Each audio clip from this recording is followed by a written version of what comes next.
자, 제가 두 번째로 해보도록 할게요. 먼저 리뷰를 해보도록 하겠습니다. 자, 먼저 이제 그 동원하나텍 어제 이제 이야기를 드렸는데 KN솔 유바의 동원하나텍 제시스 메디칼도 있죠. 제시스 메디칼. 자, 어제 들어가면 이제 비트로셀 저렇게 리뷰를 해보도록 할게요. 동원하나텍은 이제 11.5%까지 그냥 자, 뭐 한 이틀 만에 그냥 갔어요. 그죠? 아주 뭐 간단하게 쉽게 그냥 먹습니다. 이게 이제 그 관성이란 게 있기 때문에 한번 밑에서 붙이면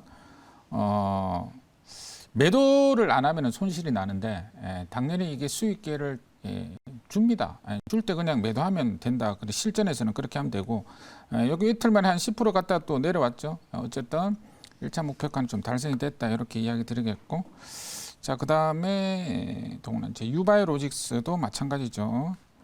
자, 이것도 하나, 둘, 3일 만에 먹었잖아요. 그러니까 이게 여기서 그냥 갖다 들이대면 먹는다 그 얘기예요. 그러니까 이게 이 주식이 그래 뭐 어려운 게 아닙니다.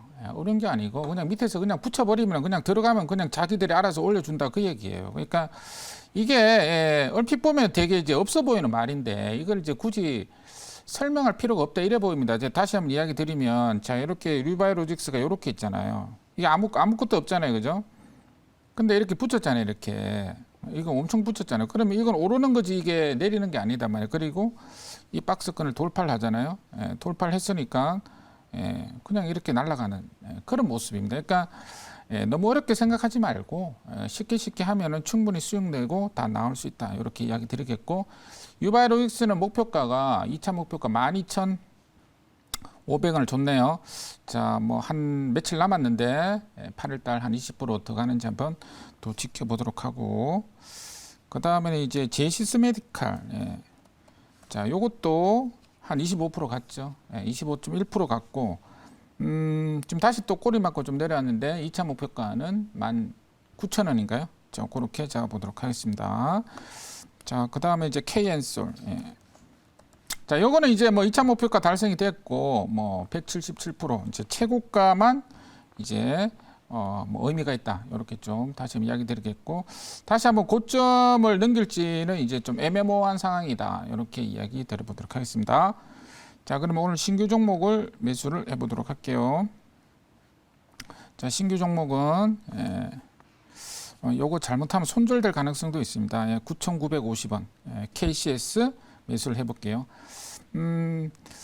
그건 한 보합에서 선택을 했는데 지금 10% 이상 올랐어요. 그래서 요게 요런 매매에 대해서 잠깐 설명해 드릴게요. 또 뭐 공개 방송에서 또 이렇게 하다 보면 왜 그렇게 높은 데 들어가냐 그랬는데 지금 여기서는 이제 생쇼에서는 들어가는데 여기서 들어가는 게 아니고 사실은 그죠? 여기죠. 그 한 11시에서 12시 사이. 거기가 약간 이제 한번 배팅 해볼 만 자리인데 지금 이제 올랐기 때문에 애매모호하게 된 거예요. 그게 무슨 말이냐면 여기서 떨어졌다가 오늘 저점 깨버리면 이게 손절됩니다. 그러니까 만약에 저점 깼다가 손절됐다 다시 땡기는 그런 케이스를 생각할 수 있거든요. 그러니까 이렇게 이제 급등락이 연출되는 종목은 제가 어제 공개 방송에도 이야기 드렸지만 자기가 원하는 자리까지 이런 급등주가 떨어지지 않으면 그냥 안 사면 됩니다. 쳐다보는데 자기가 원하는 자리까지 오지 않으면 매수하지 마라. 제가 또 그런 얘기까지 했죠. 그 영화 타짜에서 조성우가 한 얘기. 확실하지 않으면 승부를 걸지 마라. 이런 이제 그 대사가 주식에서도 정확하게 적용이 됩니다. 특히 급등주 매매에서 자기가 확실하게 이거는 먹을 수가 있다라고 하는 자리까지 떨어지지 않으면 그냥 안 하고 그죠? 딴 가면 됩니다. 그런데 이 KCS 차트를 한번 보시면 얘가 양자암호에서 1등으로 먼저 치고 간 종목입니다. 오늘 지금 보시면 우리로가 얘가 시총이 작아요. 시총이 작은데 제가 이게 지금 27% 갔죠. 이 500억짜리인데 갔기 때문에 얘는 좀 예외로 우리로는 예외를 하고, 그 다음에 이제 3, 4월 달에 이제 그 양자암호 정부에서 한이만이 그런 정부 정책이 나올 때 뭐 코이브하고 이런 종목들이 갔는데 우리네 타고 갔는데 이 KCS가 여기서 5,000원에서 13,000원 100%가 이게 간 적이 있습니다. 그래서 얘밖에 안 갔어요. 그 당시는. 예, 나머지 종목은 가는 척 하다가 다 죽었거든요. 자, 그러다가 이제 어제 이제 양자모를 다 땡겼습니다. 그래서 초전도체, 맥신, 화장품, 그죠? 후쿠시마에 이어가지고 5번째 테마가 나왔는데 이 5번째 테마조차도 거래가 많이 붙고 있습니다. 예, 그러니까 약간 그 초전도체보다는 좀 약간 이제 약간 세가 좀 약해지긴 했어요. 약해지긴 했는데 여전히 지금 오늘 신성델타테크 같은 경우는 아직까지도 지금 올라가고 있죠. 그러니까 매매는 하기는 어렵지만 여전히 어떤 세력들이 매수를 하고 있는 어떤 테마주가 여전히 존재한다. 이렇게 이야기 드리겠고. 그래서 KCS도 지금 여기서 비껴치기 돌파가 되었고 어제 상 들어갔고 오늘 뛰었다가 깔아앉았다가 다시 또 땡겼기 때문에 약간 애매한 구간이긴 해요. 그래서 요거는 솔직히 말해서 내일 그 바로 급등은 약간 운에 달려 있다. 이렇게 이야기 드리겠고 8월 달에 일자수가 이제 며칠 안 남았기 때문에 바로 급등이 나오든지 여기 한번 뺐다 가든지 둘 중에 하나가 되겠지만 일단은 한번 운을 믿고 10%에 들어갔기 때문에 약간 뭐 솔직히 다시 이야기 드리지만 애매한 구간이다. 이렇게 이야기 드려보도록 할게요. 다른 양자모 쪽 보시면 이제 코이버 잠깐만 같이 한번 볼게요. 이걸 같이 봐줘야 됩니다. 코이버 이거 두드려 맞았죠, 그죠? 그 다음에 이게 우리로입니다, 우리로. 우리로 갖고 우리넷입니다, 우리넷. 우리넷도 이거 두드려 맞았죠. 그 드림 시큐리티. 지금 다 두드려 맞았단 말이에요, 그죠?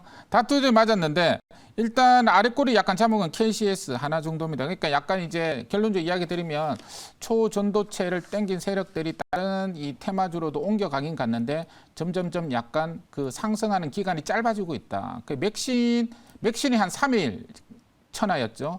그 다음에 이제 후쿠시마도 한 2일 정도 갔고 화장품은 지금도 여전히 살아있지만 이제 그 양자암호는 지금 하루 정도 갔다가 오늘 주고 있거든요. 그래서 이제 이 지수가 빠질 때 이런 류의 종목들이 다시 올라가는지 지켜보도록 할게요. 1차 목표가는 5% 잡아보도록 하고 준비된 자료 잠깐 보도록 하겠습니다. 자, 준비된 자료 잠깐 보시면 이게 이제 3월 달에 양자암호 뉴스가 나온 게 바로 SK텔레콤 때문에 나온 거예요. SK텔레콤. 자, 이게 이제 설명하기가 좀 그렇게 쉽지는 않습니다. 자, SK텔레콤의 양자 낭수 생성, 사업 현황 이렇게 쭉 나왔는데 일정을 잠깐 보시면 여기 있죠. 2023년 1분기 때 요때 이제 SK텔레콤 연관해 가지고 양자암호 종목이 올랐습니다. 그 다음에 일정을 보시면 내년 1분기예요. 내년 1분기에 차세대 QRNG 칩 출시 예정. 그죠? 자, 그래서 여기 내년 1분기에도 양자암호가 이슈가 될 가능성이 있다. 그리고 이 정부에서도 양자암호에 대해서 또 관심이 되게 많습니다. 그래서 정부 정책주로도 또 연관이 될 수 있는데 문제는 이제 양자암호 이 종목들이 작아요. 시가총액이 500에서 1000억짜리입니다. 그래서 좀 뭐랄까 깃발 들고 날아갈 수 있는 종목이 좀 눈에 잘 안 보여요. 그런데 그 중에 이제 KCS 정도는 선택을 한다면 얘를 선택하지 않을까 이렇게 좀 이야기를 드려볼게요. 그다음 이제 두 번째 보시면은 자 양자암호는 사실은 이게 이제 그 극저온이라 그러죠. 이게 절대 영도 마이너스 273도에서만 운영이 될 수가 있다고 합니다. 근데 그거를 상온 즉 한 27도에서도 운영이 될 수 있는 소재 물질을 발견했다. 약간 이제 스토리가 초전도체 스토리하고 비슷해요. 그러니까 요게 같은 사람이 지금 요 뉴스를 뿌리고 있지 않나 이런 생각이 듭니다. 단지 이제 이 초전도체는 검증을 했어야 되는 거고 그리고 이 양자 쪽은 검증을 해야 된다 이런 말은 아직까지 안 나오고 있거든요. 그래서 아마 재료는 소멸되지 않고 계속 진행이 되지 않을까 이렇게 이야기 드릴 수 있겠습니다. 자, 오늘 여기까지 하고 질문 받아보도록 할게요. 네, 제가 질문 드리겠습니다. 자, 어떻게 보면 이제 테마를 지금 타고 있는 종목이잖아요. 근데 이제 뭐 예를 들어서 뭐 일반적인 뭐 반도체나 뭐 2차 전지나 우리가 일반적인 이제 투자 관점에서 바라봤을 때 투자하는 그런 섹터와 약간은 좀 결이 다르다라고 생각을 하거든요. 근데 이제 좀 시장의 분위기가 좋아졌을 때 어떻게 보면 수급이 이제 좀 한쪽으로 쏠리느냐 안 쏠리느냐에 따라 가지고 또 테마 장세냐 아니냐 저는 이렇게 생각을 하고 있는데 뭐 앞으로도 뭐 계속해서 뭐 테마 장세가 좀 더 평소보다는 강하게 지속될지 아니면 뭐 그냥 조금은 방망이도 좀 짧게 잡고 좀 기회 줄 때 먹고 나와야 되는 그런 전략을 가져야 될지 이거 좀 말씀 주시면 좋을 것 같습니다.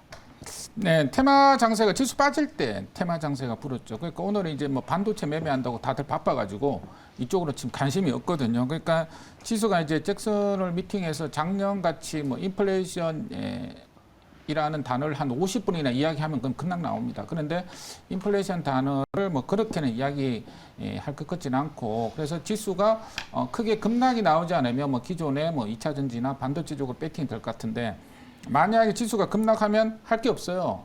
할 게 없기 때문에 이런 테마적 장세는 계속 이어진다. 이렇게 이야기 들어보도록 하고 방금 이야기 드린 대로 그 초전도체 이전의 테마주들은 그냥 살짝 그죠? 한 달 정도, 한 보름 정도, 한 100% 올랐다가 그냥 그만하는 그런 어떤 테마주들이 대세였는데 지금 이 테마주들은 이 초전도체부터 약간 전체적으로 거래대금 많이 붙고 있고 약간 돈이 좀 더 많은 세력이 들어와 있다. 옛날보다는 그런 느낌이 들고 있고 그래서 양자목 쪽도 그렇게 시총이 작은 종목들인데도 불구하고 어제 많이 붙었단 말이에요. 그러니까 여전히 이런 테마주들에 대한 어떤 목마름, 갈구함 이런 것들은 계속적으로 존재할 가능성이 있고 우리는 그 기회를 놓치지 말고 시장이 빠질 때는 올라갈 때는 뭐 반도체 같은 거 하고 빠질 때는 이런 거 눈여겨보고 있다가 틈새 종목으로 매매해도 괜찮다 이렇게 말씀드릴게요.